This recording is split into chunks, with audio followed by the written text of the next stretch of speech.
म्हणजे ज्यांना माहिती नाहीये किंवा मला पण इनफॅक्ट माहिती नाही की स्वामीसूत महाराज म्हणजे नक्की कोण आणि त्यांचं नाव स्वामीसूतच होतं का? हो, तो काय झालं, मला पण असे कधी कधी मध्ये मध्ये प्रश्न विचारतात आता सुद्धा. पूर्वी तर खूपच लोक विचारायचे स्वामींना मुलगा होता काय हो. सुरुवातीला कळायचं नसं का विचारतात. मग स्वामीसूत कोण हा दुसरा प्रश्न झाल्यावरती आपल्याला उलगडा होतो की असे प्रश्न का येत आहेत. स्वामीसूत म्हणजे होय, तर स्वामीने त्यांना स्वतःचा मुलगा मानलेला. बर. हा मुलगा एक सर्वसामान्यच म्हणजे, पण सामान्य म्हटला तर तो त्यांचं जे पूर्ण घराणं जे होतं हे छत्रपतींनी दिलेली जहागीर होती त्यांना. अच्छा. त्यामुळे जहागीरदार त्यांचं घराणं. पण हा एक मुलगा तो अत्यंत महत्वाकांक्षी. आणि पूर्वीच्या काळात कसं असायचं, आजची जी शहरातली आपली जी पोरं जी आहेत त्यांना इंग्लंड, अमेरिका, ऑस्ट्रेलिया वगैरे तिथे जायचं असतं, तसं पूर्वी कोकणातल्या माणसानं मुंबईला येण्याचं एक आकर्षण असायचं. बर. पण मुंबईला मी जाणार, मी शिकणार तिथं सगळं काय कारण स्वतःच्या हिमतीवरती करणार, घरची श्रीमंती असू द्या, हे त्यांचं शाळेपासून आहे. म्हणून शाळेपासूनच ते मुंबईला आले. बर. आणि मग काय असं काय घडत गेलं का ते अक्कलकोटला गेले आणि अक्कलकोटला त्यांचं जाणं झालं. तिथे त्यांना महाराजांनी स्वतःचा मुलगाच मानून घेतला आणि त्या बैरागी करून टाकलं. बर. बैरागी म्हणजे काय? बैरागी म्हणजे फकीर म्हणा पाहिजे तर. अच्छा अच्छा. फकीर आणि भिकाऱ्यावरती मी काही ऍक्च्युअली भाष्य केलेलं मध्ये.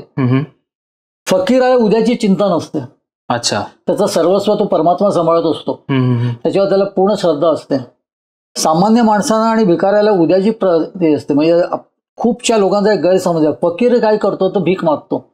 फकीर हा भीक मागत नसतो, तो भिक्षा मागत असतो. अच्छा. आणि त्या भिक्षेच्या पाठी खोल अर्थ आहे.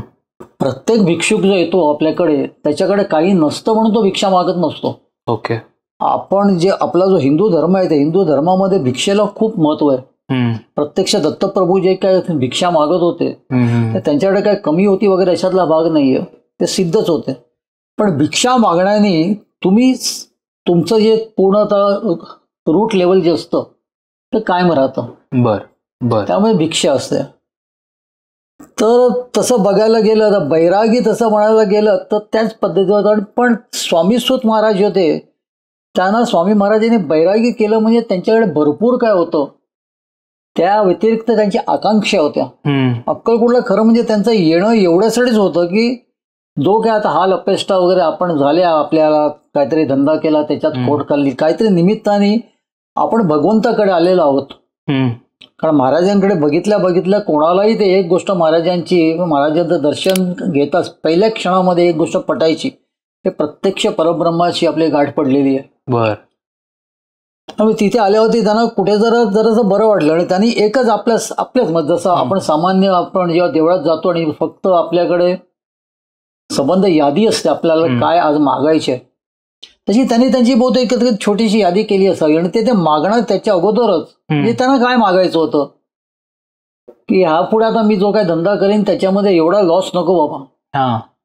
कारण आज कसं आहे, आजचा दिवस आणि ते दिवस खूप फरक आहे. आज आपण कोणाला जर समजा देणं असो तर तो समोरचा माणूस तेवढा आपल्याला सत्वत पण नाही. आणि दुसरी गोष्ट म्हणजे आपण पण त्यांना सांगतो बाबा तू धंदाच केलास ना माझ्याबरोबर, मी लॉस खाल्ले मी तुला देतो.